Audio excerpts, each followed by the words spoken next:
Every day I wake up, wake your ass up. The Breakfast Club. Y'all finished or y'all done? Morning, everybody. It's DJ NV, Jess Hilarious, Charlamagne the Guy. We are the Breakfast Club. Loren LoRosa is here with us as well. We got a special guest in the building. Yes, indeed. The educated brother from the Bay. Hey. I never liked you anyway. Pretty Mr. mother. Christopher Williams, ladies and gentlemen, welcome. What's up? I'm so glad What's to have up? another light-skinned brother in here. So I was about glad, to say, man. what's up, Because the brother light-skinned? to the right of you, he hates on us all day, every day. I don't hate, but I did cheer when Nino Brown stabbed your hand on New Jack City. He tells me about it and reminds me about it all the time. Yo, you know, Charlamagne has a difficult job. He got the hottest seat in America. How you feeling, bro? I'm great. I'm super great, man. How you feeling? Everything is good, man. I don't think people realize how much your voice defined an era. Thank You know what I'm saying? Like how intentional was your sound in the New Jack Swing movement versus just being a product of that moment? It was intentional. I mean, I think we were just trying at the time to fuse. My thing was so confusing because everybody categorized me with Albie Shore, yeah. Elder Barge, Chico, Shamar, every light skinned dude that was I was around. just saying how y'all all happened to kind of all But resemble I during the had the time. voice of a perceived dark skinned dude. I sound like Teddy Pendergrass a little bit, so it was kind of difficult. And I couldn't dance. I'm from the Bronx. I can't even two-step. Damn. So my rhythm is in other areas, and I just that was the most difficult thing earlier, defining that. And once we got with Stanley Brown, and I was able to start honing in on exactly what that meant frequency-wise, what it sounded like, we came up with Dreaming and songs like Every Little Thing, and that kind of like set the pace. And then I came home because first I was signed to a rock label. I couldn't get signed in New York because Al B was so hot. Wow. So I had to go to L.A. because the similarity was, really close, even though we're really different. And I got a deal on a rock label with David Geffen. They treated me like Elvis Presley, but they didn't understand what we make. So I had to come back home to Russell and Andre. Didn't have to, but Russell and Andre were courting me the whole time. And when I came back home to Uptown and did Changes, that's when I think the real defining happened. Because if you look at the timeline of my record and my whole career, a lot of it is misconstrued. Like every dude on that record, from Tony Dofat to Puff to Devontae to Vincent Herbert to Corey Rooney, Mark Morales, other than Corey and Mark, everybody was basically new. And we knew what they were going to be. And we made a record that we thought would compete with records like My or Keith Sweat's first album, because at that point, those were the marks. Like you need to make a record as hot as that first Keith Sweat record or Johnny Gill's My. And I thought we did it, but internally there was just a lot of things going on in Uptown. And Russ Andre Soul, we at the time didn't really after the project was made, we didn't see eye to eye. But honestly, Andre was the first guy who saw me as an executive, and that lived shortly. It was a short-lived thing, and then it was time for me to just move on because I kind of like at that point, I'm from the Bronx, and I'm a lot of people talk about being from a certain environment, certain circumstances, but I'm really from that.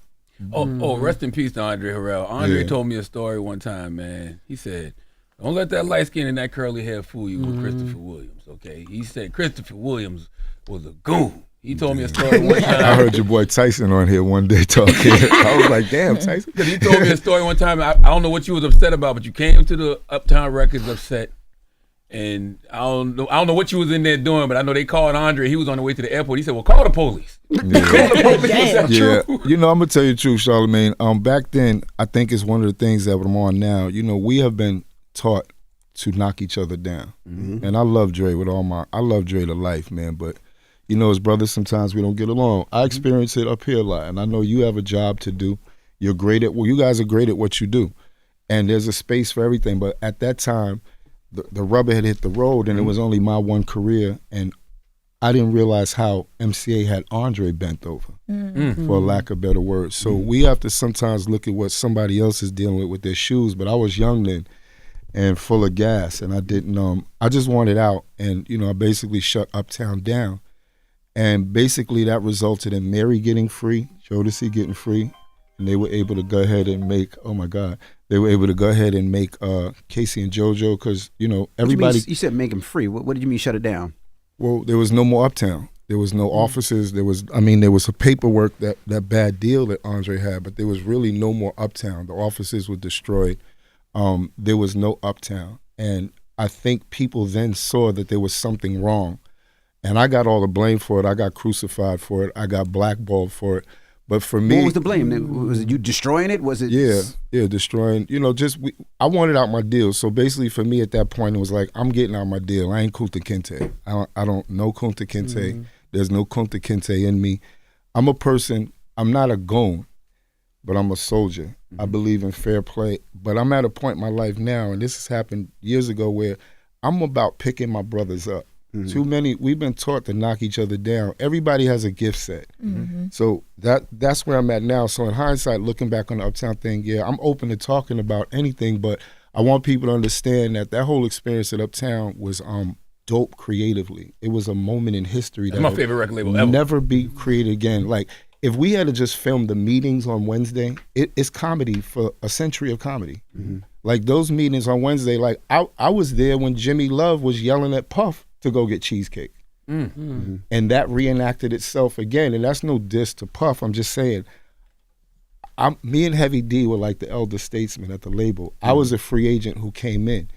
Mary and Jodeci Hev and Father were there. And there were other artists there who had not gotten the light of day at that time, like Anthony Hamilton, Lord Jamal, Terry Robinson and them, who went on to write Candy Rain and a bunch of hits. So there's like a long story in Uptown, and to me it is the second greatest black label other than Motown. And the only thing I used to call Andre Baby Berry, because the only thing I think Dre was missing was the fortitude to stand up to make his brand be treated like it should have been treated. Andre's whole deal was cross-collateralized. So that's like you guys having a show here and it's successful. You know what your analytics are, and they tell you that your worth is based upon something going on CBS or something. You're like, wait a minute, this is iHeart. We have our own thing. So everything was cross-collateralized. And that's when I started reading about the business. Not that I hadn't of, but I started seeing all the landmines in this record game. So not that I wanted to step out and have a long hiatus, but I truthfully never believed that I was gone. And that I always knew my career would rekindle. Like, when I saw Charlie Wilson come back, I had just done a play with Charlie. We was doing urban theater. And I think they was paying Charlie, and no diss to Charlie, I think they were paying him $2,000 a week, and he had gotten sick. Same thing happened in the urban theater with Ollie Woodson. Ollie Woodson, who sang Treat Her Like a Lady for the Temptations, he was also going through that, and then he got sick, but he died. So I saw Charlie go from the grave back to who he is today. And record company people will say, I knew it. You're lying. You didn't know anything. You had no idea. There was no circumstantial evidence that Charlie Wilson returned like that. But when you have a gift that's given to you, man can't stop it. That's right. It's just your perspective. The prophet Bob Marley said, only you can free your mind from mental slavery.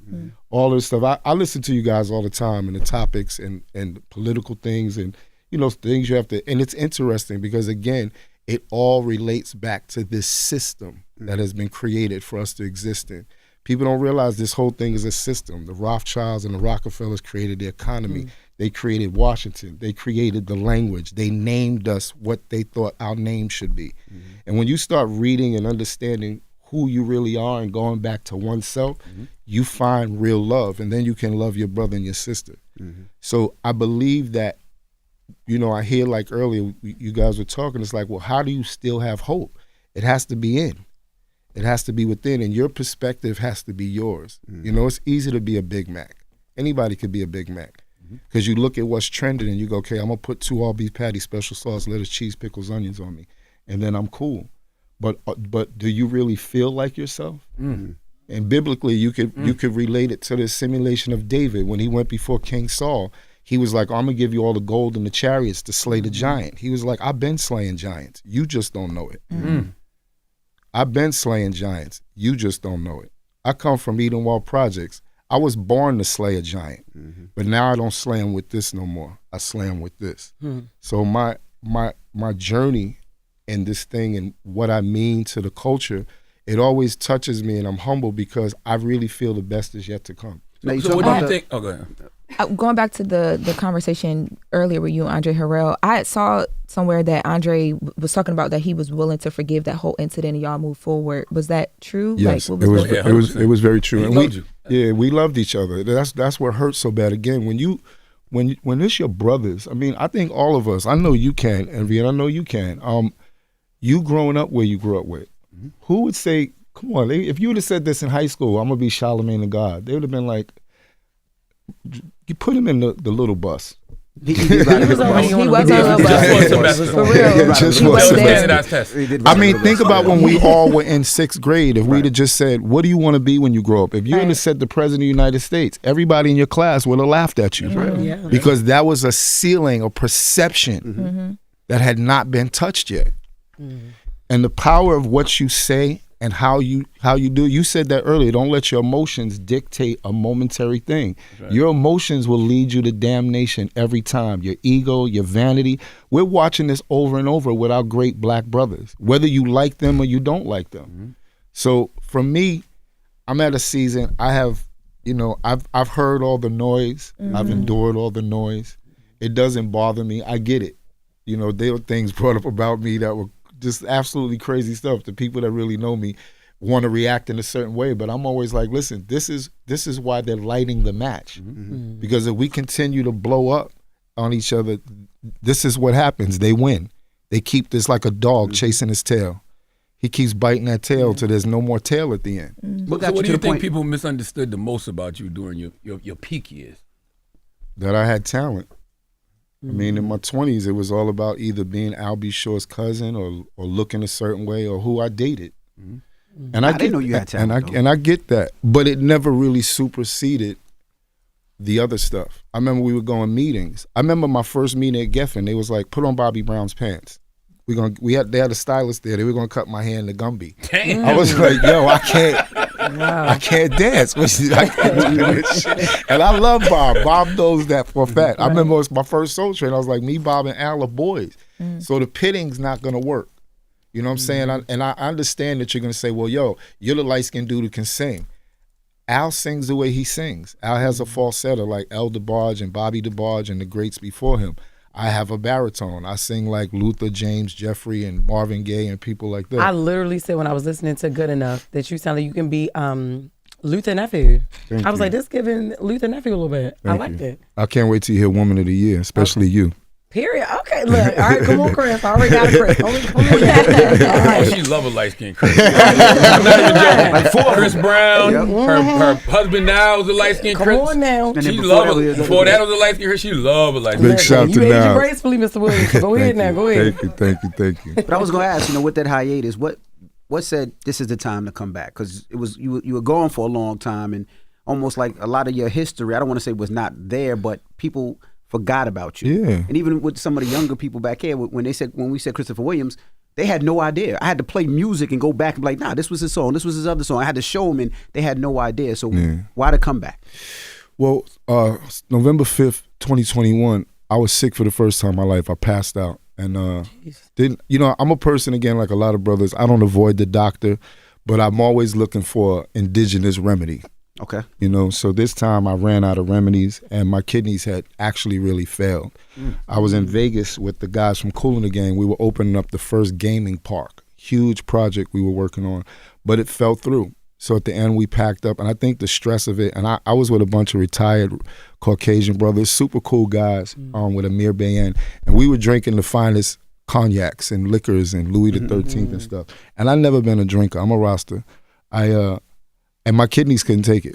So I got sick, and then I woke up 24 days later out of a coma. And what's funny is Al started reporting it first, Al B. Sure, and then he fell into a coma.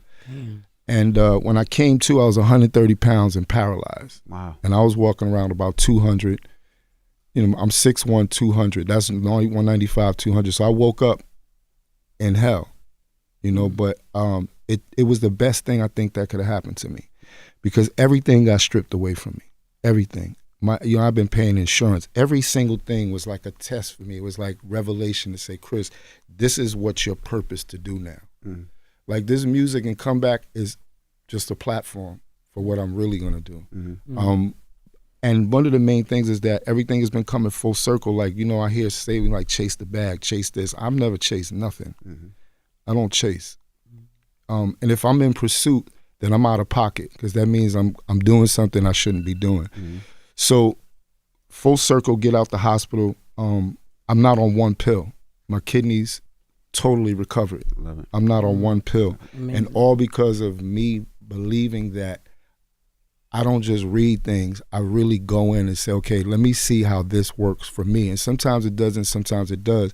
But it came full circle because I had went in the studio and then I ran into somebody that I hadn't seen in a long time. I knew a kid 14 years old named Vincent Herbert.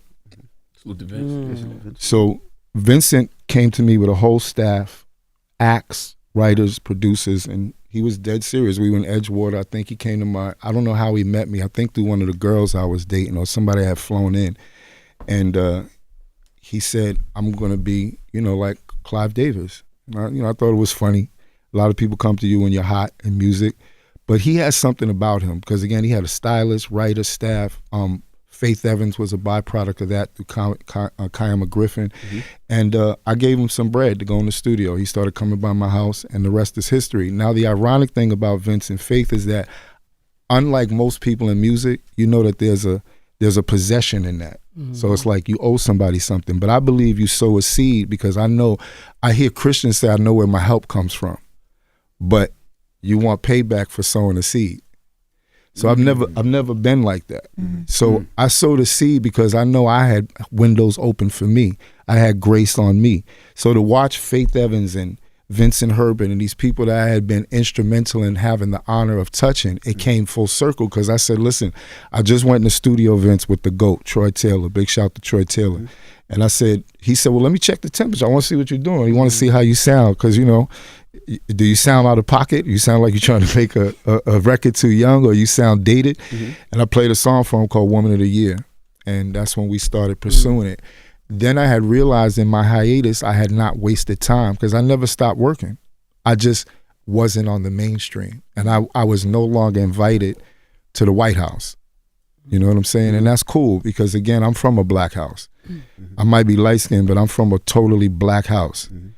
Like a Kemetic house. That's how black my house is. Mm-hmm. So fast forward, I said, well, Vince, I remember saying something to Vince. I said, Vince, if you ever got focused on my project, we could do something even greater than maybe Charlie Wilson, or if we come close, we're back, we'd win.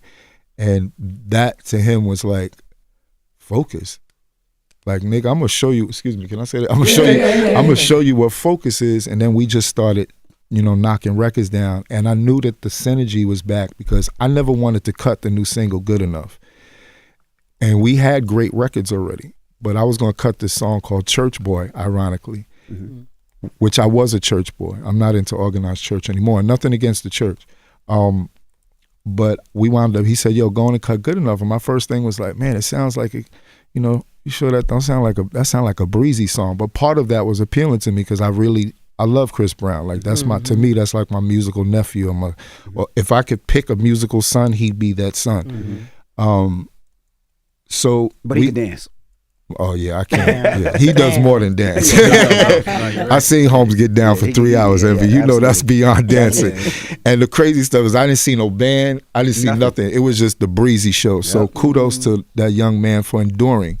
Because when a lot is given to you, the swords come out. The vanity's there, but then they want to persecute you as they did Yeshua, and he's taking all of it in stride. Mm-hmm. He keeps rising above it by showing people his colors, showing them his gifts that is endless, whether it's painting, dancing, singing, writing. Mm-hmm. He's a voice. He's this generation's Michael Jackson, if you ask me.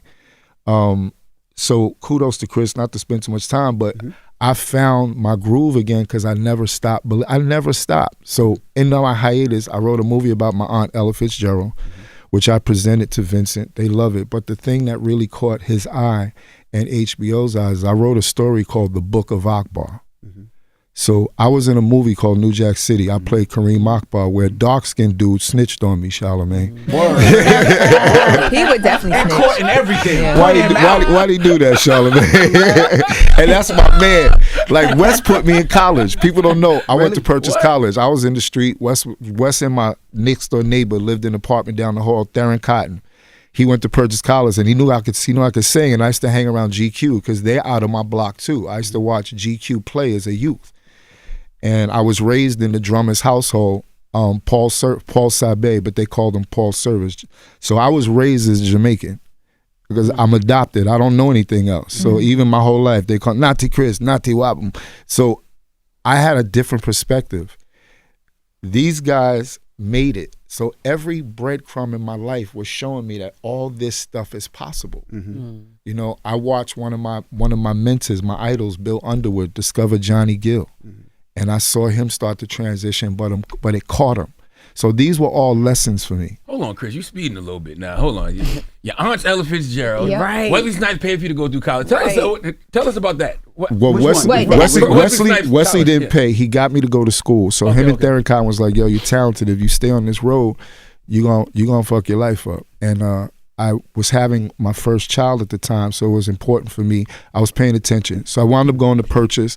While at Purchase, I caught the acting and music bug actually through Wes, because I got to watch him do a one-man play. I'll never forget this, written by John Williams, called The River Niger. And I was like, yo, this dude is a supernova. Then he would stop doing the play, and on Wednesday, he was the DJ. Wes was a DJ called Wes is Best. Wes is Best. And every Wednesday night at South, he would perform, and he would vogue all night while DJing. So I caught the entertainment bug there, and I literally at that point was like, I'm not going back to no hustle. I'm not going back to no street active, no nothing. I was dating, and I'm not name dropping. I was dating Stacey Dash at the time. That was on my list to see if that was true. We had a child. I was living, and actually, nice roster. I was living. I forgot about that. I'm just saying. I mean, true. So we were living on 82nd in York. I used to actually wake up every morning and walk by Mayor Koch's house, and I would talk to the security. So all of this stuff was evolving, and I was seeing my dreams coming true. But at that very summer, it was April, it was spring, my best friend Greg Chandler was murdered on College Avenue, and that changed everything for me. It was like that very second, shut everything down, went straight to California with Stacey, and that's how I got my record deal. I was hanging out one night in Danceteria. We were visiting for the holidays, and Stacey had Marissa Tomei and Lisa Bonet, and all her girlfriends were hanging out. So Michael Rosenblatt from Geffen Records comes up to me. He's like, who are you? Because I got a bunch of fine girls with me. And I was like, who are you? And he was like, I signed Madonna. And I was like, yeah, and I'm King Tut.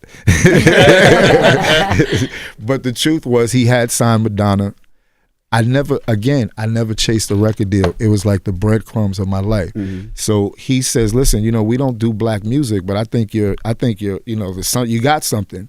I just need to hear, can you really sing? Because at that point, they were going to sign me sight seen because of I'll Be Sure. Because they were like, whether you can sing or not, we want to sign you. But then I hooked up with Timmy Allen and Fritz Cadet, two old friends who went on to do R. Kelly. Timmy worked with R. Kelly and the Backstreet Boys. We made a song called Lover Come Back, and I forget the name. It's been 36 years, guys. But we made two songs, and that got me my record deal. And all along, I started singing. So the first attorney tried to jerk me. Then I went to my Aunt Ella, so I'm trying to correlate the stories. That was the only time I ever asked my aunt for help. I asked her for legal help, how to deal with the situation I was in. She referred me to somebody. I got a different attorney. Then I made my first major record deal with Geffen Records. And they treated me amazing. They just did not know black music. At the time, they had David Peetson and Ray Parker Jr. and Jennifer Holliday. Those were the acts that were there. And we did good, but not great, because they did not understand what to make on me. So a lot of the producers, they were coming, they didn't want me dealing with New York, because they didn't really want me going back to New York because of what I was just coming out of. So fast forward, we did a little action on Promises, and the first song, I Talked to Myself, which was a rip of Bobby Brown's My Prerogative. So again, they get me in the office, Talk to Myself ain't even on the record, and they're like, they got everybody there shooting the spiel. They got the stylist with Bobby's pants, the barber who cut Bobby's hair, but I was like, I'm not doing that. I can't do it. But then they gave me a check for $100,000, and I said, okay, let's go sing Talk to Myself. So we did that. It was a long break. I remember trying to break the record, and this is music language. Back then, you had to break the record at radio. It took us about 14 weeks to make Breaker. We finally did it, and then it was like, okay, we got something. Then I dropped the song I wrote called Promises, Promises, which was really the prelim to Smile Again for Belle Biv DeVoe. And I can explain how that happened. But that sort of launched my career and kind of separated me from the other people they were mentioning me against, because they were like, wow, based upon what Promises is, the frequency and Promises, this dude can sing. He can sing. So Promises hit, got my first, I think it was top 5 record. And then it moved on to New Jack City, and the rest was history. I wound up reuniting with Wesley, which was really dope. Did Wesley get you in New Jack City, or did you? No, I auditioned with Pat Golden at Warner, but the great thing about it was when they told me I got the job, they were like, Nino Brown is going to be played by a guy named Wesley Snipes. And again, this is the breadcrumbs of my life. Wow. Where I'm like, yo, this is crazy. This can't be. And I remember seeing Wes in front on 125th Street in front of the old Floor Shine before they closed it out. And we were laughing about British Walkers not being in style anymore. And he was like, yo, this is going to be so dope to shoot the movie. Now, by the time we shot the movie, my record was blowing. Promises in the first album, and my star was shining. So by the time we got to shoot New Jack, they couldn't even put me with the rest of the cast because they were knocking my trailer over, chasing us. It was, I was getting the Bobby Albie Shore treatment. And that's what I used to call it, because that's why I first witnessed the power of music for my own. Like, I'd seen it through Michael Jackson and obviously my aunt being Ella Fitzgerald, but I'd never seen it for me in my own eyes. And when I saw Bobby and got a chance to be cool with him, cool with him, I was like, the pandemonium he would cause was crazy. Bobby was the king, and Al B was the prince, and I was the enigma. And those times were great. And that's kind of how it came about. Did you know New Jack was going to be that big? Yeah. Nah, I didn't. I mean, it's a staple, and I mean, it's iconic. It's iconic. Cultural impact. Like, yeah. And you know, it's funny, now that we're shooting the Book of Akbar, it's funny to see that, you know, New Jack was originally written by a Caucasian brother. Really? Yeah, Dwight. And they had Barry Michael Cooper, rest in peace, Barry, rewrite it. And I was originally G Money. Really? For real. But kudos to my brother. I was on Al Heyman's Superfest, the Budweiser Superfest, and you know, I wasn't gonna break my deal with Al. For one, New Jack wasn't paying like the Superfest, right? And I wanted the opportunity, but I Cassandra Mills at the time, who was my manager, she got George and Doug to agree that if I did Dreamin', she had found the song from Hiram Hicks and Stanley Brown. If I did Dreamin', could we create a character? And, you know, I think we all were like, yo, there's no 5%ers or Muslims or anything like that. So they created Kareem Akbar, and that's how I became Kareem Akbar. And now, 30 years later, I wrote the Book of Akbar. What is that? What is that about? So Kareem's coming out the feds. So at the end of the movie, when the tapes were stolen and they were making deals, Kareem actually in real time had his own deal, but with the real cartel. And he basically took the money that was stolen and invested in gold and silver bars and Bitcoin, which was actually around then, but we didn't know about it. So Kareem stays 10 toes down with the cartel. He doesn't snitch on anybody, the Italians or the Mexicans. He comes out 20-some years later, he's a made man. But he's an interesting character because Kareem is really like Abu Bakari. His perspective is to take this street thing and build the youth, so that we have a different perspective about each other. So it's a duel between good and evil the whole time. And the young people that we got slated, I want Dave East to play Mustafa, who's Kareem Akbar's son. We got A Boogie with the hoodie slated to play Nico, who's the illegitimate son of Nino, which Kareem raised. And then you find out later on it's not really Nino's son, but that's one of the twists. Ice-T is interested in still being Scotty. He's now Internal Affairs. So it's a crazy I remember they was twist. talking about a New Jack City sequel, and everything I was hearing was corny, but that's hard. And they waited too long. Like we all in our late 50s and some of us in our 60s. What we gonna do? The geriatric street movie? Right. You would have got about 30 years. This is about right. You You the whole CMB. You was the leader of the CMB. You'd have got about 35, 40. Yeah, so we basically did it like that. And the story has so much more. Again, this story in 100 episodes will go from what we loved in New Jack to a new perspective. It's going to be modern Kemet. And it's something that we've not seen on television before. Imagine a world where we all were who we really are. Where nothing was taken, nothing was indoctrinated. No identities, no anything. Like really understanding who we are and living in real time in it. Did you know film in New Jack City that the characters in New Jack City were going to be as big as they were, like your Chris Rock? Yeah, of course I see, but as an actor, Wesley as an actor, G Money as an actor, did you see that? I'm not gonna lie, Envy, I didn't. We were having fun, man. It was like, again, for me at the time too, I really didn't get the whole gist of the movie because I had to be separated a lot. Yeah. Because it was disruptive to the shooting. Like I remember once we were shooting at the Carter and our trailers were right on 117th Street. They knocked my trailer over. Like literally, they was like, "We're getting in. Damn. We're getting in this nigga's trailer." All women. Oh, I hope so. Yeah, I want to talk about that. So Keisha ain't had no daughter?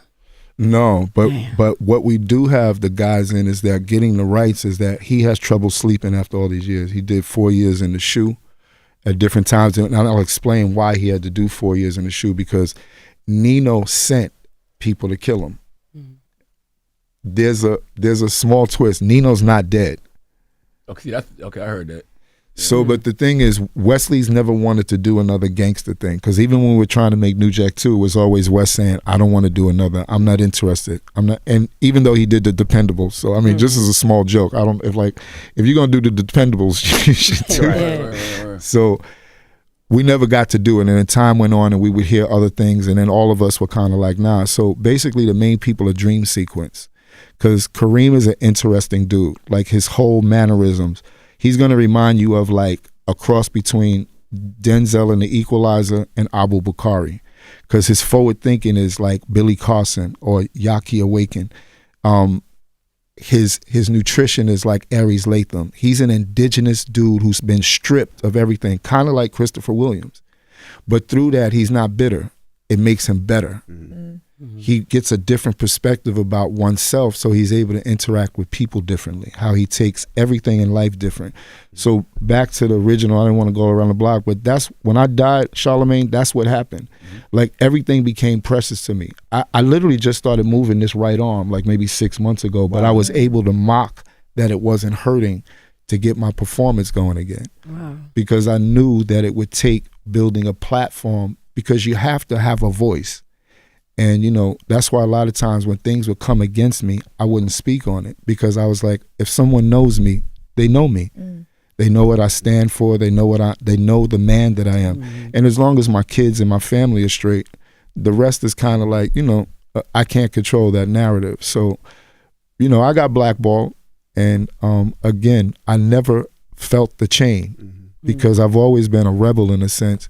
And I know that this whole indoctrination is a chain. Jess was trying to throw a pitch. I don't know if you realize. Yeah, she was trying to throw a pitch to be in the movie. I was going to let him go, yo. I what I mean? He said Keisha. Keisha's daughter. But they was like, they had they was, fixing up the crack and coke in the building. Yeah. So you want me to be one of them? Okay. One of them. Can I ask you about I'm Dreaming? Yes. It's a timeless record. What was happening in your life when you recorded that record? Fun. Rock star, crazy amazing fun. Record. Again, that was a time like when me, Al, and Bobby were hanging out a lot, and we was just really on some 22, 23-year-old rock star. It was, that was knocking down everything. It was feet parting everywhere. There was a lot. feet were parting. They were arching, pointing, all kinds of shit. So we was having fun, and I just was also trying to experience transitioning from the Bronx and the life that I was coming out of. And people don't realize, like at the peak of my career, I lost my little brother, my grandmother, and my mother back year after year. So that kind of slowed me down a little bit. And then when the things from the business started weighing on me, and the heartbreak with Andre, I think sitting out and going in a hiatus or a wilderness, sort of like going through the wilderness, that was my journey. That was to be my thing, and it was a cross that only Christopher could bear. I started witnessing a lot of artists who were like, bitter, and I was like, I'm not that guy. I mean, even with cats my age come and do interviews, a lot of times they'll be like, well, yo, what do you think about the crap that's out right now? And I'm like, what are you talking about? Chris Brown ain't crap. Her ain't crap. Jasmine Sullivan ain't crap. Ellie Mae ain't crack. Like Summer Walker's not crack. These people are young, gifted people. And just like when we were coming up, we loved hip hop or we loved what we loved, and they didn't get that. They said hip hop was from the devil and that it would never last. Right. 50 years later, the whole world, 52 years later, the whole world is honoring it. And these brothers who stood for who they really were are not only just icons, like, what do you say about the dialogue and prognostication of KRS-One? Chris is a teacher. He's a better teacher than any Board of Education teacher ever in history. And no diss to the teachers out here trying to do the right thing. But I remember my godson was on his way to Harvard. And in 9th grade, they were trying to literally persecute Drew because they were like, yo, he's cheating. My godson had read by 13 all the Board of Education books. So he looked at the teacher straight in his face like, I know the lessons you're giving me before you give them to me. So this is there's no teaching. We leave school not knowing taxes or credit. They're not teaching, they're setting you up. We go to an institution where the teachers don't know us. It looks just like a prison. If you put barbed wires and somebody in a watchtower, it's basically a prison. And the indoctrination that it teaches you, food-wise, everything. I stayed in the hospital 6 months. I was with a dude, old cat from Nebraska, Omaha, Nebraska. Forget his name, honestly, because I washed some of it out. But I remember him having really bad diabetes where they would come at 2 o'clock in the morning, take him and, they take him and get him his treatments and stuff, and he was in a lot of pain. But that next morning, they would bring him high fructose corn syrup for breakfast. Oh, my God. So I was like, yeah. So I pushed back off of it. They were trying to give me drugs. And it's funny that they're trying to give me drugs. The world is calling me a crackhead. I'm fighting for my life. And I don't even want no drugs. I just want a spliff and some goddamn herbs. Right. So again, enduring all of that and saying, okay, you got to stand strong and have the right perspective in order to go forward the proper way, what your path is. So that's really what it was about, man. I started this is a society where everybody's looking left and looking right. And I tell Christians this all the time. You so worried about what the bottom line is in the church or with your pastor, you forgot about the work of the Creator. You doing the work of the church. And if you really have faith and you have this relationship, one, where was he from 12 to 30? That shuts everything down. Then two, if you're paying attention to him, why are you worried about what Jay-Z got? Are you worried about what Puff got? You worried what Bill Gates got? What if you paid attention to who you were the first to get a zillion? But you so enamored with the billion or the 600 million, you ain't gonna get to it. Because we're so busy looking left and looking right and having contempt and envy and jealousy and this, no pun intended. So I had to get out of that, and it was important for me to do that for me as a man and who I am as a man and for my kids so they could see that music don't make me, I make music. I put my pants on the same way at 13 that I do now. So no matter the snare or whatever's going on, and in doing that, when I came out the hospital, I felt like I was a much better person. And I see things super clear. And it's just my path. I'm not saying I'm right. I'm saying I'm right for me. So that's where I'm at today. When you talk about the time when you were like blackballed, you mentioned that your relationships overshadowed a lot of your talent. Is what you said earlier? Yeah. What from that time of who you were dating? So you mentioned Stacey Dash. Also, Halle Berry was a person you were dating. Well, I broke up with Halle because of that. Nothing ever happened with me and Halle. Halle's an amazing girl. I heard y'all talking about her earlier with her stand against Governor Newsom, so shout out to my friend. That's always going to be Sarafi. I hope I'm saying that right. They call me Mufasa. So these are characters from The Lion King. My son is Simba. My G-baby is Copa. So we've always been friends in that whole thing. We're both Leos. And I always, again, I remember Vincent coming to me and be like, hey, pal, hey, listen. He used to talk like Burt Bedell. He'd be like, hey, Hal's got a great future in front of her. And I'm like, yeah, she got a great future behind her too. So he'd be like, but man, all the tension in your career, man, you and Russell and Andre fighting and, I love Lior, but and Lior was like my man 50 grand. Lior got me my apartment on Houston Street and he used to live right around the corner on Avenue A or B, one or the other, I can't remember, but we would politic every day and this was a really thriving time. But again, the heartbreak of before the breakup was, so the week before I signed to Uptown, Mark Siegel, who was at ICM, told me to stop messing with my brother Mark Cheatham don't mess with the help, because Mark at the time was getting me all the work.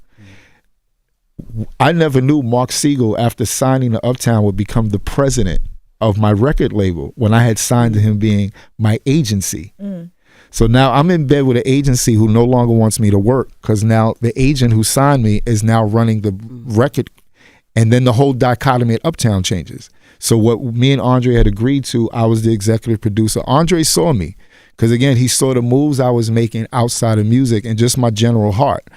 Like, I always know that giving people opportunity is a great thing. Now, what they do with it is on you. And I have no expectations from it, so then I'm free of it.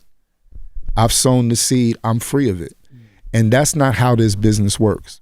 All of us sitting here know that is not how this business works. So I've always been, like, I guess, perceived a little different in music. And that was the whole come about after when I got out the hospital, just saying, I'm confident in who I am. I'm a better man than I was when I was 25. And that's evolution. I think we all, are. I think my daughters grew me up a lot. Big shout to my oldest daughter, Chrissy. Her birthday was yesterday. And she just got back from Iceland. She's an oceanographer. She dives in the ocean and films. So my daughter's like, my kids are blessed. Everything is in a good place. Again, I'm sitting here at the Breakfast Club, 29 years removed. Why? Because of your gifts. Yeah. Absolutely. So I want to ask you about the coma thing, right? You said, I know when Albie Shaw announced that you were in a coma, your team came out and said it wasn't true. Why was that? Well, my sister Belinda, my sister didn't. We don't. I've never involved my family. Again, to bring your family into what you already endure. Everyone's not made like that. You have a shield. You have a perspective of who Charlamagne is, and you're like, I can deal with this. But a lot of people are not built for this, and it really affects them. We see that all the time with artists. I see artists who are always, like they're bitter or they're making excuses. And I'm like, this is not life. It is a job in a sense. Now, it is an art form, and it's dope to be able to do. Like, when you love something, you don't see it really as a job. You get to make money and take care of your family. So that's the space I've always been in. And, I'm just, again, my journey's been amazing. Like any other life, there's been ups and downs and challenges, but because of grace and mercy, I've always rise to the occasion. And I think this comeback for me is going to be kind of strange to a lot of people, because why now? Why so long? Why did they roam around in the wilderness for 40 years before they got to the promised land? And my company has been called Promised Land for 25 years. And my email for my whole life has been CLW, Lion of Judah. So again, these breadcrumbs have all come full circle to who I've become as a person, a man, and an artist. What did Andre Harrell see in you early on that maybe you didn't even see in yourself? A businessman, and I learned a lot from Dre and Russell. I really did, but I also learned about the pitfalls of this business. Again, we had a lot of fun, but my approach to fun was different. I grew up in a time where you courted women. If you liked each other, certain, look you gave each other, whatever. And I got music, and it was like, okay, they're buying girls. I remember Burt Bedell used to call me in the office and be, hey, pal, hey, how many models made the shopping spree last night with Russell and Andre? And I'd be like, bro, I don't know. And not as a disrespect to them or as a disservice, but we were doing the best. People don't realize Russell, Dre, and the people who had production labels, Dick Griffey, Rap A Lot. These guys went against all odds. Even Suge Knight. Death Row was brilliantly formatted. It had a bad intent. The heart behind it became bad. The vanity became more important than the original mission, which was to be owners. I used to see checks, and people don't realize. Well, me and Eric B were the East Coast reps for Death Row. No one ever knew that. But it's true. If you check Tupac when he was going off in New York, he was like, the only niggas in New York after is Eric B and Christopher Williams. We opened up a Death Row East, and I was like, whoa, easy, bro. I'm from New York. I got to go back home. But it never happened, unfortunately. But fortunately, because there was so much of the same going on in Death Row. Not respecting Dre, discounting who Snoop was, discounting the artist, the treachery, the beatings, the debauchery. And I see the residue of all this stuff. And again, I was like, I feel fortunate that I'm unscathed in it. Mm-hmm. You know what I'm saying? I have no malice for Marion. Suge. We were super cool. I remember Suge approached my girl at the time. They was at some awards, and he was like, "Yo, you know who I am?" And she was like, "Yeah, you know who I am?" And he was like, "Oh, you must be from New York." She was like, "Well, I'm here alone, but I have a man." He was like, "Who's your man?" He's like, "Christopher Williams." He was like, his whole energy changed. He was like, "Give him my number. I've been looking for him." But he was being Brutus because I really am one of the Titans. Mm-hmm. I've just changed. I've just changed. My heart is different, bro. I'm better. I want to build my brothers. I want to build my sisters. You know what I'm saying? I can't do it by myself. It's not my mission. But if one person takes that perspective and each one of us take that perspective, then things could change. Now, the important key is when this platform comes about and I'm given the autonomy to do that, then I got to stay true to the mission, because that's when the vanity and all the crazy stuff happens. And that's when you got to be really strong. I mean, it's no different than any other person's purpose or journey. We're seeing all the stuff that's going on in the world right now. There's no apparent reason why this government should be in the shambles that it's in, but I've never believed in government because I'm well read. The only systems that have ever worked in the history of man is ancient Kemet. That's why all the names are changed. We call it Africa. That's not even the name of the continent. It's not. And if anybody doesn't believe me, fact check everything I'm saying. Everything. We are, indigenous means what? First. It don't mean better. But a black woman is the only woman on earth who can have every race of kid. That's why they sell melanin. That's why it's a commodity. That's why they're poisoning us with food. We're obsessed with deities instead of truth. Because a man says, "I've got so much money," you stand, "Well, I'm Bill Gates. I'm going to put peel on your food."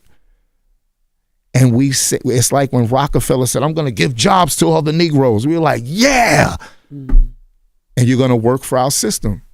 And there's nothing wrong with it. We're all in this system. But it's finding perspective and balance so that it works for you and your family or whatever you're riding for.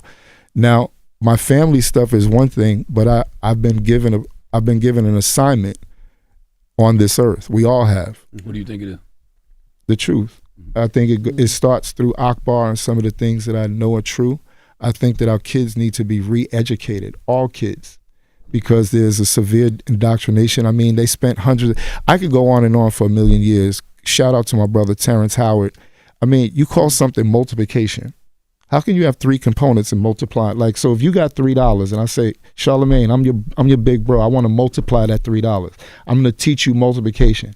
But you're going to have to give me one of the components to get the right answer. You're going to say, that doesn't work for me. Because I had $3. I multiplied 1 times 1. How does it stay 1? How does it stay 1? There's 2 components that become 1, and that happens in improper mathematics. Same thing that happens in, the church says there's power in words. So why do you say civilization? Why do you say the word Jesus? The letter J wasn't introduced to the human language till 500 years ago. So who was he before that? And this is not a diss. This is not a diss to Christianity, but even when you read where Christianity comes from, it's from the Spanish Inquisition. They went around in the name of Jesus and murdered people and said, you're going to be and again, don't believe me. Oh, is it Roman Emperor Constantine? Yeah, don't believe it. Like, again, all over the world, October is what? 8. Ocho. Every language. Same thing with 10. Dice, diez. Why is December 12th in the calendar? If he's Lord of the harvest, why would he be born in the middle of the winter? What have you ever seen grow in the middle of the winter?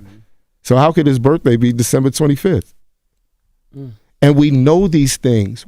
Most of us know these things. I'm not saying anything really new to anybody. What's the weather in Jerusalem around December 25th? I don't know. It's warm, but not the harvest season. So, the harvest just left. The harvest would be between September, October, somewhere around in there. But again, it's just, we are taught these things because we're thrown off. That's why they don't interject sound into healing. Why do you think we love music? The sound heals us. It literally makes us feel a certain way. If I played a record you love from 1978, you might have not even been born then, but the way it makes you feel never goes away. That's why everything with medicine, they're saying don't do drugs. What do you think is in the drugs? Opioids, heroin, and coke. And from my past life, I'm an expert on it. I know how to cut it, mix it, cook it. What you want to do with it? But it's introduced into modern medicine because of the profit. And I'm not even mad in saying it. They're great doctors. Some of them help me. But the whole system is broken. The Western medicine treats the case, not the person. How can you take the same medicine for the same sickness and you have a different body? There's dis-ease in your cell, not sickness. So if you have dis-ease in a cell, you have to create an alkaline environment to reform the dis-ease. But that's not the approach we take. And I witnessed it for the first time. I should be dead because the 3 people that were in my room died in that facility in Inglewood. I've been paying insurance since I got a record deal. But because I wouldn't take the shot, I couldn't get my insurance straight. So I had to pay out of pocket. And I learned all these things, and not to be mad or shoot at people, but I feel for humans. We're all in a place, like everybody has basic common desires to feed their family, be healthy. You know, what are you putting in our water? Why don't you teach us coconut water and watermelon water is God's water? Why are you teaching us to drink 8 glasses or 12 glasses of water a day when you're washing all your nutrients out? Why are you drinking water with estrogen in it? And guys are wondering why they getting titties and why they getting disformed and all this stuff. Damn. And again, Vincent said he used to have titties. You don't got no more. He slimmed down. Man. So again, I don't say these things like I'm not on a mission to hurt anybody or anything. I'm on a mission to heal. You know, and there's a lot of people. There's a core people on that same thing. And I think internally we all want to, but in the daily rigors of life, trying to figure out how to pay mortgages and rent, take care of our kids and loved ones, there are decisions that we have to make to keep continuing. And I've been given a hiatus to really like sit back. And the fact that I'm still okay, my kids are good. I never had to go out begging for record deals or any of that kind of stuff. You know, notwithstanding what people have said about me, but those snares don't bother me. You know, there's been many crazy things said about me, but people who know me, and they know my heart. I was literally about to ask, what's the craziest thing? Yeah, what's the craziest thing you heard about yourself? I think the thing with Puff might have been the craziest thing that I heard. And again, I'll say this. A lot of people, well, Jaguar Wright allegedly says something crazy about me and Puffy, but again, Puffy's a kid to me, and I even feel for Puff. Like, again, Did you see the documentary? I didn't, I won't, because again, I just, you know, I'm not a dude. You in it, you know that. Word? No, I'm just joking. Ain't nobody tell me that. I just looked it up what she said. Right. So allegedly it was said that me and Puffy had some kind of homosexual relationship or something. She walked in on you. Right. Now she said a lawyer walked in. Right. Now again, we could take 2 theories at this. Is she still talking? When's the last time y'all heard from Jaguar Wright? Every day online something comes But up. I mean, it's her presence felt like when she's just torturing these A-list artists. So again, she included me in a little something. I'm not mad, but again, the security guard said something too. Gene did. And Gene is actually an old friend of mine. Y'all still friends after he cleared it up. No, he cleared me up. He was like, first of all, he was like, no, totally. He totally said the opposite. Oh, okay, yeah, I'm looking at it. You're but right. he got into it a little bit with me because he felt like I was saying like I sunned him. But me and Gene always have respect for each other. I just don't go into those areas. Again, I'm not part of Puff's business. I knew Puff as a kid. I knew Puff who used to run behind Mark Barnes in Washington because, again, I'm an OG. Mm-hmm. They were like Groovy Lou and all the people at Uptown, they're my little brothers. So when it was said, my boys like Willie D and Prince and them was like, yo, you got to respond. So I wound up going on Willie D's. I don't know if I can say his name. And I said, for this one time, I'm going to clear the air because I was on the Tom during the cruise and there was a gentleman who I think was, he was of the other persuasion. He likes the colors and all that. He was in the front of the audience. And I was like, yo, I don't know why he's at the front of the stage with all these girls. We were at the Tom, and he just kept saying, he don't want no girls. He kept saying crazy stuff. So I had to stop the show. And again, I had to figure out like you said, not to let my emotions of the momentary disrespect dictate what was going to come out my mouth. Right. So I felt like I cleared it up. But you know how we are. We go to Rome. We want to see the lion eat the human. Mm-hmm. That's human nature. That's why we watch MMA. That's why we watch Tyson crush people. Right. A part of us is carnivorous. And it's partly because of what we've been taught to eat too. That's a whole nother long story. But basically, we just deflected it by clearing it up. But I think that's the craziest thing because for one, Puff's always been a kid to me. Again, I was there when Jimmy Love was screaming in his face this close, telling him to go get the cheesecake from Jimmy's when Uptown was in Brooklyn and they were getting threatened by Brooklyn dudes. So they were calling us from the Bronx to come down and help them. So Jimmy and them would come up to College Avenue in the Bronx on 170th Street and they'd be like, yo, we getting pressured. We need help. So again, I wanted to get in music. This was my opportunity. And that's how I met Teddy and Al.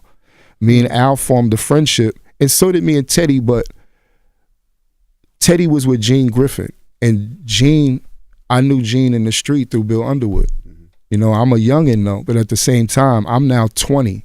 So the 40-year-old was like, he can't handle me. I'm bro, don't even do it to yourself. So I was like, okay, I was always the champion for somebody getting abused, somebody getting mishandled. And that's how me and Al became friends. And the first thing in my career that I experienced, again, was his fame. And I was Al's stunt double. So Jimmy Love and Andre would send me out one door. The crowd would be like, oh, my God, it's Al B. Sure. And they'd run after me. And then they'd take Al out the back door. So that was my first gist of music. And I wanted to sign to Uptown, but I realized that was never going to happen.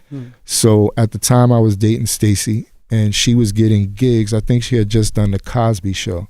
And again, because I was in a different kind of business, I would send Stacy to auditions in town cars, and she'd be fly. You know, she wasn't missing a beat. She just wasn't as famous as some of the other girls she was up against. And she finally got a movie called Enemy Territory. I'll never forget this. Kadeem Hardison, Ray Parker Jr., Anthony Todd, Peter Wise, a lot of old heads were in it, and they were peeking in Stacy's dressing room, watching her get dressed. So I'm on College Avenue. She calls me. Me and two of my friends ride down on our motorcycles to Alphabet City, shut the whole movie down. So these were things that I had to learn, that they were not advantageous to my career, and they were emotional things that I was trying to represent something that really wasn't me. That's honorable, though. You know what I'm saying? If a woman calls you and tells you she feels uncomfortable, and well, no, they were caught. They were literally watching her for days. So again, I was irate. So again, I got blamed for it. But I'm always blamed for a reaction. I'm never, again. Oh, because the movie was shut down. Oh, no, they never filmed again. They never filmed again. That's honorable. You know, I want to ask you, when we talk about systems, right? That's why no one knows about Enemy Territory. When we talk about these systems that we know exist, how much of this stuff we see with people like Puff is learned behavior? It's learned, and it's sad. That's why I say people I know, listen, like you, Charlamagne, a lot of the goofy stuff, I'd be like, man, it's sad that this is because, again, it's people are looking at you. People are looking at us. And when you have a success story like Suge or Puff, it's like you want someone to get it. Like you want someone to be like, yo, I can touch this. This is tangible. I can do this. But then when you start to have an overflow of negative connotation from it, it starts to really be like, damn, why is Holmes moving like this? But again, I can't dictate, or I don't have a real judgment over anything. I have my opinion. Like, I don't get down with nipple milk. You know what I'm saying? I'm just saying, I don't get down with that. But at the same time, I didn't think you would. I'm gonna be honest. I hope that whatever he has to go through, he comes out of it. You know, I hope that he realizes who he is and finds a real path for what he is supposed to be doing with his life. Because Puff's probably the hardest worker I've ever seen in music. I don't know if I can say he's the most talented person, but he's probably one of the hardest workers. But again, I knew Puffy, the kid. I don't know the icon, the mogul, and all that. So just to say, as far as him, man, I hope that whatever he has to go through, because again, we all have nice lives. Imagine having to go to a cell and you got to be around a bunch of dudes all day. And he's now learning a new system. Jail is a different life. It's a whole different life. You know, your head got to be on a swivel 24/7. And that money that you can give to commissary yeah, that's cool, but if that ever jumps out of pocket, you got a whole nother thing. And then it forces you to say, am I going to be the victim or am I going to be the animal? And once you join into that, it's over. Because once you stab a few people and all that, your eye and ear gates open. You send a boy to war at 18. He's not a killer until he sees murder. But once he sees that and he comes back, you're asking this dude to be a civilian, but he's now a murderer. He's desensitized from murder. So cutting somebody's throat, shooting somebody in the face is, again, this is programmed. And then they make one of these people a poster child for mental illness. So no, this is what's bred in him. This is what's bred in him. There's this government food is left in the urban projects for a reason. They're called projects, and now they're housing authorities for a reason. So again, it's not like, I'm not on a mission. These are all things that have been said. We tend to get the popular quote of the day. Like, everybody thinks health comes from Dr. Sebi. No diss to the late, great Dr. Sebi. But Dick Gregory and people long before Dick Gregory were preaching the same thing. The Honorable Elijah Muhammad. Exactly.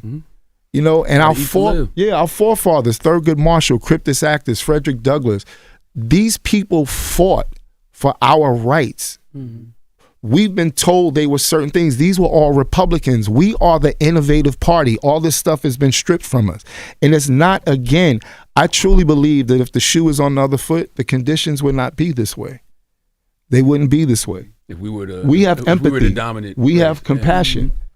And that's how we lost it, by trust. Now, there are some people, like people would argue, well, how did again, we're not all from Africa. We're going to prove that the Nile River is the Mississippi River. Oh, no, I believe some of us If you read how the river runs, it's the only river that operates that way. So all of this stuff has been turned around so that we feel like we're just what the picture in that Smithsonian dictates. You look at this picture, it's a black kid with beautiful skin, white eyes, and white teeth. And they got a seeded watermelon. Watermelon's the fruit of the gods, but it's depicted to be like, you a porch monkey. Because I want you to feel like a porch monkey. So I watched sisters in the 60s and 70s feel like Naomi Campbell wasn't fine until they said she was fine. Beverly Johnson wasn't fine until they said she was fine. Now black is fine. Black's always been fine. So now the light skins are not fine. Me and you ugly now. We always fine, brother. Right. We always fine, brother. Right. We now out of pocket. In the 90s, we had no presence. Obama, Splash Brothers. Nah, we're gone. No, the 90s, y'all was popping. Well, the 2000s. Yeah. But again, Obama, Splash Brothers, where we go, we're all one. Frankie Beverly said it the best way you can say it. We really are one. When you get to the truth of it all, we're one, but we're not treated like that. You know what I mean? So your album, I'm sorry, go ahead. I was going to ask, before we get away from the systems thing, and hearing what you're saying, and you talk about Diddy being able to like basically rehabilitate, do you think being in the system will rehabilitate him the way that he should be, or should he have been able to only be he can out free his mind from mental slavery. Only he can. They'll teach him systems. They'll almost make him feel secure that now he got street cred. So they'll pit him into that. And then he's going to carry the burden of carrying inmates and correcting their lives and giving them opportunities. But only if he leads properly will he do that. The same thing with the Honorable Elijah Muhammad. He stands before thousands and thousands of men, millions of men around the world. If they find one single hair missing out of pocket that's not who he says he is, they're waiting for that. Just like they were waiting for Obama. If Obama had it done what Bill Clinton done, oh my God, get a little head in the Oval Office. Damn. Yeah. It's how you know he's a player. A little head and over. But what you said is true, right? Like what she just asked you. I'm glad that you said it because he already has like a program, like Free Game with Diddy or let Diddy do whatever to you. Something like that. Like he has like inmates can, like he's giving them game on something, but you can't teach somebody something if you're not even. Right. Well, again, I'll go back to the church. They say Jesus was a Hebrew and he spoke in Aramaic. He taught Aramaically. What pastor in the church you go to can speak Hebrew or Aramaic in America? That's not speaking tongues. I don't even know what No, tongues is a spiritual connection between the Trinity. That's why it's an utterance. What as is the word Aramaic? Aramaic is a language. It's in the Middle East somewhere. I don't want to say the wrong thing, but again, the way he taught in his journey was a love journey. That's why I was just in the mountains with Benny Hinn and my pastor. When I was going to church in 2006, I met a brother named Dr. Dimitri Bradley who really touched my life because he was a teacher, not a pastor. Mm-hmm. And we went through the book, and I remember one day I pondered. I started looking at all these great moves of God, Kenneth Copeland. But even when you look at the history of religion, if you ever turn on a religious ceremony from the 60s, you see Billy Graham saying, if you have sin, you die. It'll be burned in brimstone and you're going to go to hell. How would a agape loving father talk like that? Would you talk to your kids like that? No, not. Would you talk to your kids like that? No. So why would a sovereign father talk to his kids like that? Why? How would he do that? And if he forgives us for all of these things as a creator of all things, why would he send us to a master? Would you send your kids to a master? But we do it unknowingly when we send them to public school. Or we send them to Montessori. We feel like, oh, we've arrived because now I'm paying for Montessori school or private school. We've arrived. But now they're just, and I learned this by my kids going to Harvard. My children went to Harvard, the biggest systematic joint you can get in. And my son is like, this is garbage. Damn. Because all I am is hired at the top tier of this same farm. The same system that was created in 1941, an economy by the Rothschilds. And if you go back in history and check the whole families, the 12, 13 families, the Overgard, you'll see all of this stuff. If you look on your birth certificate, you see you're owned by the Crown Corporation. There is a bank account with your name on it with millions of dollars in it that you can never touch. My cousin, that's so crazy that you're saying this. I'm gonna be honest, my cousin had tried to tell me about Rothschilds like a couple years ago, and I thought she was crazy. Like, cause she went down a rabbit hole, man, and she didn't really have a lot of friends. Me and my cousin like this, you know. So when she trying to tell me this stuff, I'm not receptive of it because I never heard anything about it, and she's trying to teach me, and I'm just like, come on, this 13th day, Rockefellers. This the 13th day you calling me about this, yo. I got other stuff to do, but like she's like, yo, you really need to get into it. So to hear you saying it now, you know, I'm sorry. I kept telling her she was crazy. Well, we all are incorporated into this system because again, there's only so much time in the day.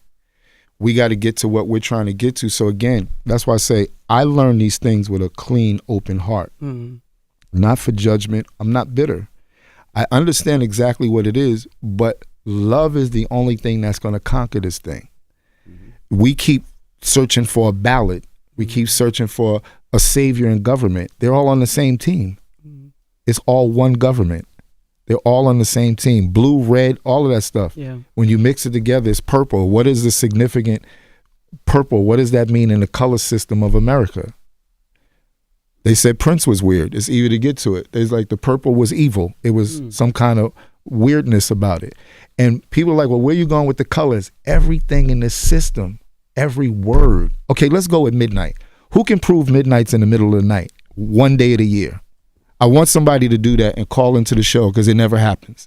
Say that again now. Who can prove that the word midnight falls in the middle of the evening, one day out of 365 years? It doesn't. We learn words like civilization. They spent $4 million on milk will do your body good. Milk is the worst thing you could put in your body. Yeah. We're the only mammals who go past suckling from our mothers, and our mother's milk is designed for us, not other children. But when we were taking care of their children, they were drinking our milk. So again, all of this stuff, I call it the porch monkeyism. And it's hard to get out of it because it's covered through everything. We go to church and say we have been given dominion of everything and all therein. We are sovereign. How are we sovereign getting taxed? And how does our president escape tax? Because he knows America's a corporation. And he uses the corporate law of America to use against America, which we don't. There's a lot of brothers here who sign up to be sovereign. They get their paperwork. They can't be arrested. They have to go to the embassy. But isn't it ironic that if you take that and become free, you can't own anything here? You can't own anything in your name. They don't teach us to open up irrevocable trust, to live through trust. They don't teach us that. And then getting to that is like you need an opportunity to get to that. So then once you get to it, they're trying to move you so fast through your stardom and your vanity that you're like, oh, I'll catch up later. And then before you know it, you're going through your first tailspin because you didn't stick to what your path is. I always say this, Iny Kamosi is one of the greatest artists I ever met. He got in, got his bread, he robbed them and went back to Jamaica. Here comes the hot stepper, murderer, I'm your lyrical gangster, give me your money. And I'm out. And if you call me, I'm gonna leave you for dead. Period. Now that's not my approach, but I respect that he was like, this is such sewage, it's so bittersweet. Because life is sweet. This business is beautiful. We get to watch creatives. That's why in my hiatus, I was able to sit back and be a fan again. Like when I was a kid, watching Marvin Gaye and Luther Vandross and James Ingram, I just became a fan and I was cool with that. And it only sharpened my knife as a creative. And the only person that'll convince you that it's good, it can't be when they say or when you get an award. It has to be before that ever happens. Because again, before you became Charlamagne, who believed you but you? I mean, other than your mother or someone that you had close to you. You believe it. No matter what obstacles were put before you or what things didn't work out. I'm a baseball player. I never care about striking out. I only care about the home run or the triple double or the walk, the bunt, whatever I got to do to advance the game. Now, I think God gives us all clear visions. And at some point, just going through this process of life, if we don't stay focused on that vision God gave us, the world can just distract us. And we start seeing all types of other things and start seeing ourselves in ways that we aren't naturally designed to be. And you're right. Why God put people in your and it's life a beautiful distraction because, again, who doesn't like stuff? But it's a matter of whether the stuff becomes a deity. And when that happens, then we start witnessing, again, whether it's Bill Cosby or my brother who I love, Rob Kelly, my basketball nemesis, or Puff, or Russell, or don't we see the signs? Suge. Yo, we used to have an office. We called it the Red Room at Death Row. This dude had publishing checks. I think the lowest check was $280,000. Wow. And it was a wall full of publishing checks. Are you the reason that he was going to sign Jodeci and Mary J. Blige? Yes. I brought Javante, well, me and Eric B, not just me and Eric B. And again, I'm sorry it happened. You know what's funny? Charlamagne, the night that Tupac got shot, me and Eric B and Snoop's uncle got together and we were like, we ain't going to Vegas because we could literally feel. You ever been in a room that's so thick? Of course, we never thought it would be Pac dying, but I always say this like, yo, my nigga, y'all killed hip hop. You killed Biggie and Pac. Imagine if those brothers were making cop movies together or making films or did a record together. Imagine if Michael, Whitney, and Prince were here to unite. The whole world would listen to something united with those three people involved. Who is y'all? You said y'all killed Biggie and Pac. Whoever was behind all of this nonsense about hating each other, and I don't mean us here, and I don't mean to generalize it, but I don't know as a fact to. Of course, I have an idea because I know a lot of stuff. But again, today, I don't know where snitching comes from. There's honor in being a snitch now. You young brothers is on IG snitching on themselves. I'm like, where do they get this unmanly behavior? And they think this is hot. And it's a setup. Because again, they're like, listen, that money you pull out on the table, that's all you got. You don't even know how to make that money work for you. It's going to work actually against you. So that's what a lot of Akbar is about too, is like, I want young kids to see like, yo, instead of getting in a fight and killing each other, let's get in a fight and be like, yo, I took your $20,000 and I put it in a Roth IRA. F you, nigga. Damn. F you. What? Somebody goes to jail for 20 years, they come home to $800 or $1 million. They ain't got to ask nobody for nothing. You ain't got to be supreme asking people like, yo, I need you to put me back on. You're already on. Because obviously you're a smart businessman just in an illegal business. The wrong system. Right. We saw that in Trading Places. We saw a bum depicted as Eddie Murphy who outsmarted the Wall Street cats, the system. And they laughed so truculently as they did it until they were broke.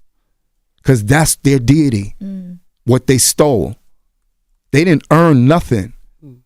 They stole it. And then they make us feel like we're half, we're nothing, we're less. Y'all trying to get to our bag. No, we trying to get what was ours. And we're dealing with this mentally because we're out of alignment. So I feel for Puff and R. Kelly and these people, because again, imagine going from living in Florida in his house or living wherever his homes are to living in a cell. He can't even dye his hair. But it's because of Fat Joe can't even get him no color. When you say you feel for them, though, because of the poor choices they made, though. No doubt. Yeah. But again, like you said earlier in the question, Charlamagne, I wonder if sometimes if it was sexy or there were depictions of men who were trying to build men up, respect women. And I'm not saying I've come from that my whole life. I'm saying I had to get over that. Yeah, even spreading myself thin as a young person. I don't do that no more. Yeah. I'm looking for one good one, or maybe two. But big shout to Neil. Right, did Pookie have a daughter with the life of my goodness. Akbar? We do have a character that would fit you. Okay. And I'm really a fan, just like for real. I've seen your comedy. I was at your show in Detroit. Yeah. And I never said I was in the building. I just I wanted to see you do your thing. And I was you think I'm funny? Funny as hell. Was that when you had the problem? And it's hard to be funny when you're sexy. It's hard to be funny when you're sexy because it's not. Is. You're not. That's so crazy. She's crazy. and hold on, rest in peace too. Like you mentioned, Pastor Demetrius Bradley. Yeah. He passed away, right? Yeah, he died. One Wednesday we were talking out. Doc, I call him Doc. Doc used to rap. So his testimony was like he was in the street. They were getting ready to serve him with 25 years. And he said he had been in church his whole life. The first time he ever got on his knees and he prayed, the next day he went to go get sentenced, everything released. Wow. He made a covenant with the Creator. And he says, I didn't make a promise. I made a covenant. There's a difference. Just like words of power, they had us going, we'll give you liberty. You know what liberty means? I give you niggas permission. Yeah. That ain't freedom. That's liberty. So he taught me what that spiritual freedom was. Even though it was through a system that wouldn't work for me per se, it doesn't mean it doesn't work for other people. But I had to get back to the grail of everything, where we come from, who we are, what these lands really mean. Like, telling us that 10,000 slaves built pyramids and all that weirdo stuff. All that stuff is just indoctrination and it's lies. And it's not to be hated, but it's to be basically ascertained in oneself and then find the balance in it. And how can you get to a place where your life can be enriched so that you can enrich somebody else's life? That's really what it's about. So liberty, freedom, justice for all. You don't like that phrase? I don't like it. Because it does have you felt free your whole life, honestly? Maybe inside, but when you see the parallels of people and the fact that you're asked to cast. I'm aware we're in an oppressive system, but I've always felt free. Well, see, that's the power of what's in you. And that needs to be something learned by people, especially we see all these kids going through mental health. Yeah. They've got to be spoken into, because a lot of what's being spoken into them is like, okay, we'll fix you at ADD or this, you take this drug or you take that drug, you take this drug. It's not helping anybody. It's just going back into a system where drugs are still the most powerful entity, along with hair care products, land value, and all these different things. And these are the things that we are less involved in. They're all in our communities, but we don't own any of it. So that's a strength that you have that maybe just in that needs to be taught to some kids, because young black men are struggling with who they and having the confidence to say, yeah, I see all this. Like, we're asked to cast a vote. Do you know what cast means? Witchcraft. No, I want you to cast something. Cast a spell, yeah. Spell, yeah. A vote. Gotcha. Who here is pleased with any votes that they've made since they were adults? That's something that is an uncomfortable conversation, because there's all these systems in place, the blue against the red, the House against the Senate, but it's all the same team. Every brick in DC is an indoctrination of slavery. Every brick, every dun that houses kids that are being destroyed under the Getty Museum and all these places. This can't go on in humanity. So again, music is a soother. So if I've been given the gift of music and my music does something for people. My music usually makes people feel romantic or feel good. But while I'm going in my journey, I gotta be real about what I am in the music. We become this thing because of vanity and success and money, and it becomes a deity. But like somebody mentioned Bruce Lee earlier, what did he say? Numbers are what? Infinite. So you could chase numbers forever. You become a billionaire, I guarantee you want to be a trillionaire. You become a trillionaire, I guarantee you want to become a zillionaire. So you could go on and on and on, but you're chasing a number. And there's only 9 numbers in the whole number system. Other than that, it just goes another. But it's only 0 to 9. Those are the only numbers. So we've been taught time is wrong. Our mathematics are wrong. The power of what we speak out of our tongue is wrong. So we're up against a lot of stuff, and then we're going, well, why do I feel off? Why am I mentally depressed?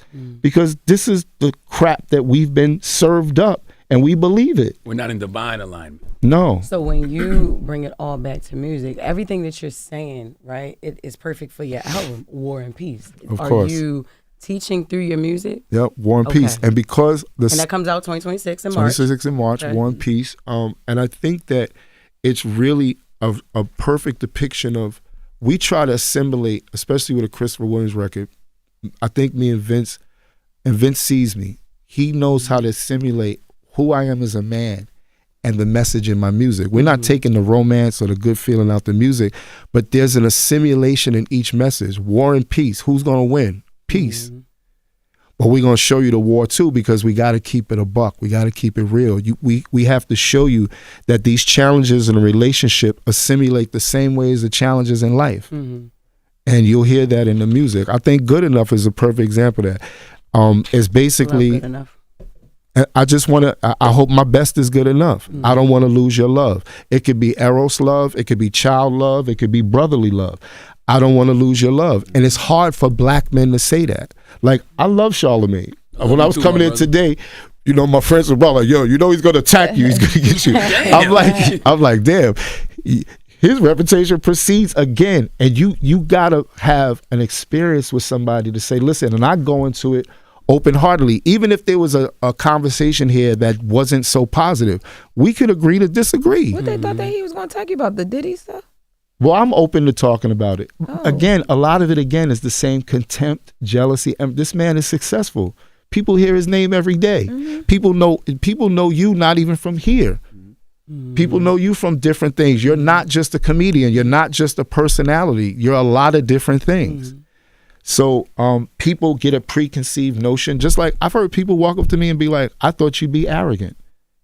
Why? Because I'm light-skinned. If anybody should be arrogant, it should be Sidney Poitier. Word. Absolutely. Have you seen pictures of this man when he was 24 years old? And no mo or none of that. Yes. Word. But the talent, the wisdom, him and Harry Belafonte should be arrogant. Yeah. God bless the dead. Yeah. God bless their souls. And again, big shout out to his daughters. I went to purchase with his daughters. So again, all these breadcrumbs from a little dude from Edenwald Projects. So I've been blessed. Is it a song on the album called Breadcrumbs? Because you love saying breadcrumb. Uh-oh, Vince. You love a little bread. Well, yeah, you know, it's funny day. The other day, Vince was having a conversation, and I said Rebirth. And he wrote a song,Rebirth. Okay. You got to put something there with bread. Him and Sick Pen. Don't worry about no food, Vince. Come a long way, Vince. Let's get into the song right now. Yo, this is Good Enough. I want the other song. The other song you mentioned all the time, too. We can get that song, too, Vince. What was the Gentleman. Women's, is it? Oh. That's a great record, but this song called Gentleman is incredible. Christian mentioned he has Devontae. To the mic, because we can't Come on, hear you. Vince. There you go. He has Devontae on the album, Swiss Beats. Dope. Troy Taylor, Troy Oliver, Brian Michael Cox. Who else? Felly, Sick Pen, Sean Garrett, Rico Love. Shout out to Rico Love. That's Just my guy. incredible. This guy's voice is phenomenal. Wow. You know, that's due to Vince. Again, one thing, I get a kick out of Vince because, I met him when he was 14 years old. So, again, to watch him go through this whole gamut and to me be we don't get to see, like, a black man usher one of the greatest white artists ever. 170 million albums today. Yeah, just that talk. Lady Gaga. I'm a black man from Newark, New Jersey. He's the biggest pop star in the world. No, but it's a blessing. Like, Chris don't believe in me. I don't meet him at 14. He doesn't give me my first $1,000 to go in the studio. I never meet none of you guys. I never meet Gaga. Wow. None of that never happens. But this guy believed in me and saw something in me, and I'm like, all I'm doing is paying it forward. You believed in me. You gave me an opportunity when no one knew who I was. Like, I fell in love with Edgewood. I fell in love with a BMW, all because of seeing, like you said, we learned from our people and our behavior that we're around. And I just Stacey used to yell at him and make him take his shoes all off the because time. we had white carpet. But no, now I'm able to make this great album with him. Like, this is probably the best R&B album I've ever made in my life. Whoa. Like, it's that really good. And even he talked about the thing for Book of Akbar, just to give you guys I just brought Jermaine on. Jermaine's going to be the music supervision for the Book of Akbar. Jermaine Dupree to be the And you definitely got a role for you. Come on, Vince. So you already sold the show? Thank you. Yeah, we got a deal right now at HBO. Wow. Come on, Vince. Wow. I don't want to sugarcoat Chris. anything. Yeah, we're Congratulations. doing a deal at man. HBO. Yeah. And me and Chris are executive producer and producing it together, and the people there it's just a beautiful time to be able to do this with people that have done something for you in your life. Like, uplifting each other and supporting each other. Like, that's just, like when I talked to Jermaine about these events, of course, whatever you guys want to do, I'm just happy to have the opportunity. Jermaine's never did a music supervision for any project in his life. Wow. And all these hits he's done and made all these records and That's never crazy. did. But we don't get that opportunity because we don't look at each other to help each other. Yeah. It always goes to the other side, and it's like, I made Universal $3 billion with Gaga. I got to make sure this time I'm incorporating my people, Yeah. and making sure that they're able to get a bit, because when I met her, she got dropped from Def Jam. They gave me $250,000 to make an album. I signed 2 acts that day, and I spent $8 million on the other girls. There was 3 little white girls. And we sold $170 million to date.